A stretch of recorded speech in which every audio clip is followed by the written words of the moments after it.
Sharks, it's Miss Amanda from the library. Do you know we don't have school on November 25th? Do you know why we don't have school? Because of Veterans Day. Veterans Day is a holiday where we celebrate the individuals who have served in our military, those who have lived and died serving.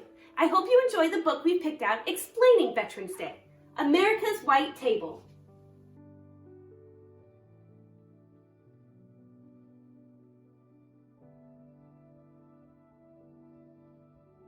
America's White Table.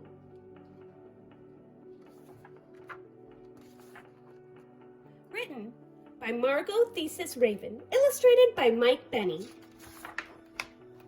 It was just a little white table, but it brought tears of pride to my Uncle John's eyes. The Veterans Day, he came for dinner and stood by it, set for one person, even though nobody would be eating at it.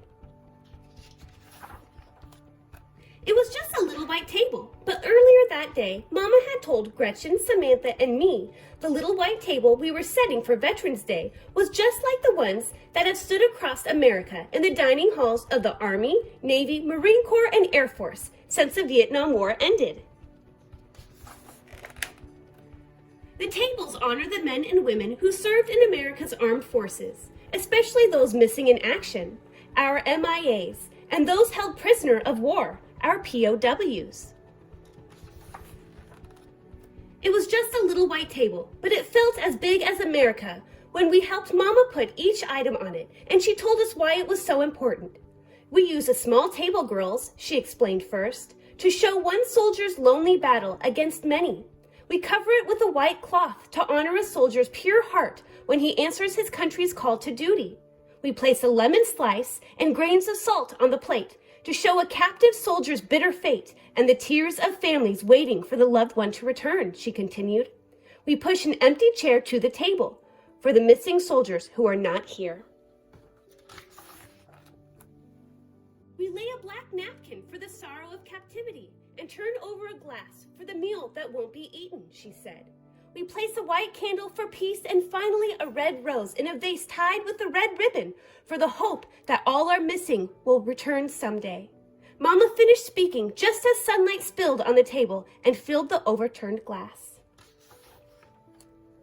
It was just a little white table, but it suddenly made me want to burst with a feeling I couldn't explain when Mama told us how much our setting the white table would mean to Uncle John that night. Then she told us something we didn't know. Our Uncle John, who gave us big bear hugs and spun us with airplane twirls and called me Katie Girl, was a POW in Vietnam before we were born. It was just a little white table, but it gave us the courage to ask Mama what happened to Uncle John in Vietnam. She quietly told us the story. When Uncle John served in Vietnam, he was sent on a rescue mission, and his helicopter was shot down behind enemy lines, she began. And he and his 3 crew members were taken prisoner. One crew member named Mike had serious wounds from the crash, but Uncle John and the other men tried to help Mike get better and persuaded a guard to bring Mike medicine. Then one day, when a guard looked away, Uncle John and the others had a chance to escape, but Mike was still too sick to go, so Uncle John stayed behind because he wouldn't leave a fellow soldier alone so far from home. How did Uncle John get free? We asked Mama. Sometime later, Uncle John had a chance to escape again, and somehow he was able to take Mike with him, carrying him on his back and collecting just enough rainwater and big leaves to keep them alive until Uncle John found an American infantry unit to help them. But even though Uncle John did everything he could to bring Mike home alive, Mike's wounds were just too serious, and he died before the rescue helicopter landed. I know that Mike was only 20 years old, and he dreamed of playing football, but he loved America enough to give his life for his country when duty called. And I know how much Uncle John loves America too, but he learned when helping Mike that a soldier risks his life for a fellow soldier, because the best of your country lives in every man and woman who would lay down their life for you too.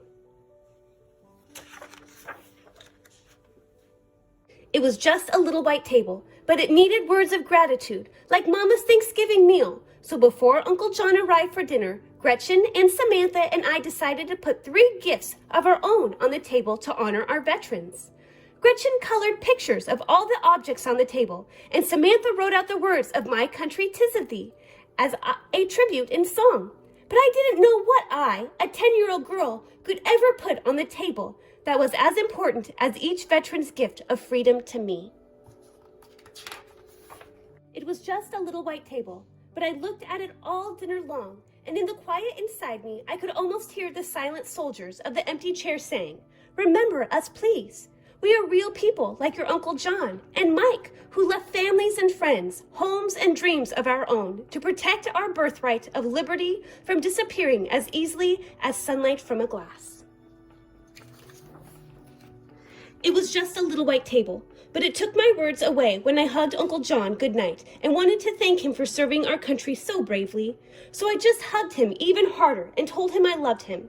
Uncle John hugged me back even harder than I had hugged him.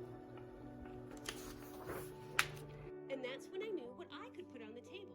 My promise to put the words from my heart into a little book about America's white table. And in the book, I'd use Gretchen's pictures and Samantha's song and Mama's story about Uncle John and his friend Mike.